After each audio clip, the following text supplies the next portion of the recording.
Sensational Sunrise and Sunsets, Book 3 of the Sunrises and Sunset series by Rhonda Green. Chapter 16, Plenty of Fish. Since my divorce in 1999, I have been looking for years for a man which could love me just as I am. I love John Legend's song, All of Me.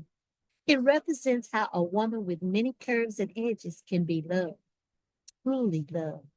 I've met a few guys in person that did not live up to my expectations. Where should a well shaped, full figure woman go to meet a nice man? The internet, just like the ladies with the Barbie doll figure. A long time ago, I heard this quote: Nobody should have to go through hell just to keep a relationship alive. There are plenty more fish in the sea.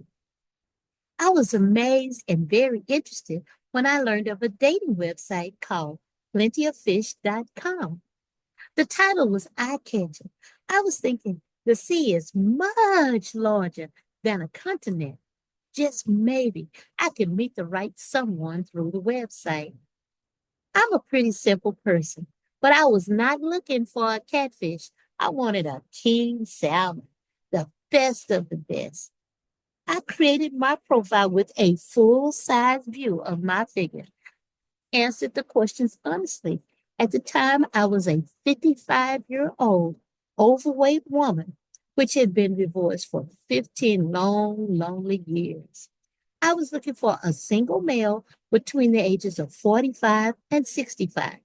I figured 20 years was a good range, 10 years older than me and 10 years younger than me. My title was Grown African American BBW.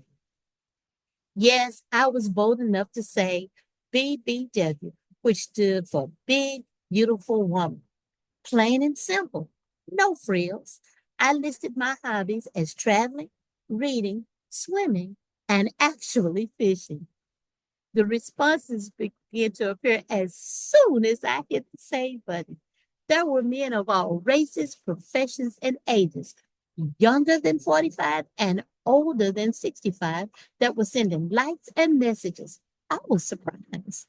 Obviously, I had been swimming in the wrong sea.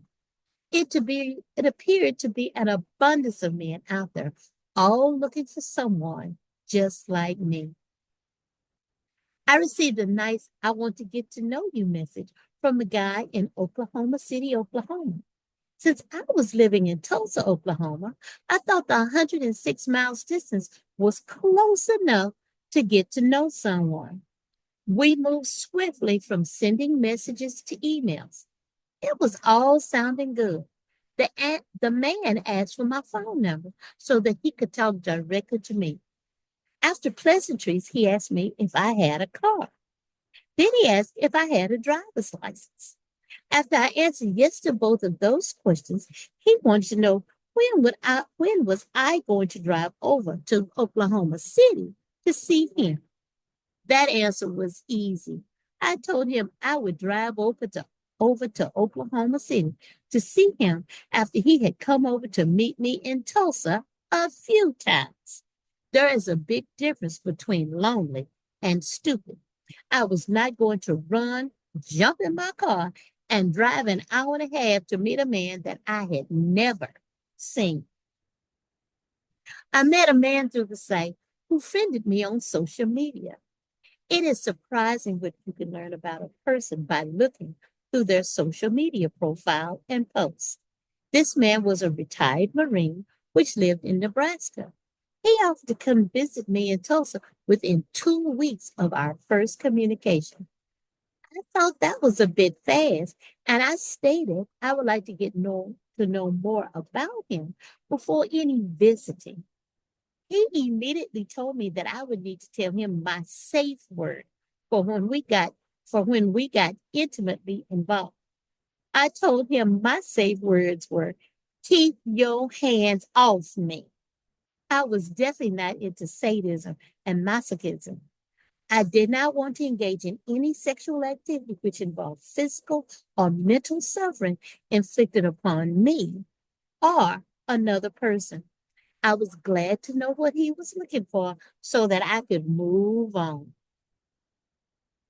I received a message from a man in his late 40s. His message said, I'm looking for an SSBBW for friendship and a possible future. I thought, well, this guy sounded like one who would love my curves. I thought SSBBW stood for super sexy, big, beautiful woman. Thinking it was worth the effort to see what he was about. He let me know quickly that he loved him some large black women. One of his statements was, a big woman has more cushion for the pushing. I thought, hallelujah. I may have just found a man that could love me just as I am. I had been throwing out my line in the sea and had finally caught the right fish. When he asked me how much I weighed, I didn't think about it. I answered 325 pounds. I was totally surprised when he asked me, would I be willing to gain weight? He revealed that he liked his SSBBWs to be 450 pounds and heavier. His SSBBW meant supersized, big, beautiful woman. That was a no-go. I was still working to lose more weight for my health and to extend my future. Oh, well, I'll just keep on fishing. The lesson, obviously, I suck at fishing. However, I learned there are plenty more fishes in the sea. Maybe you just need to fish in a different ocean. Plenty of fishes, Rhonda.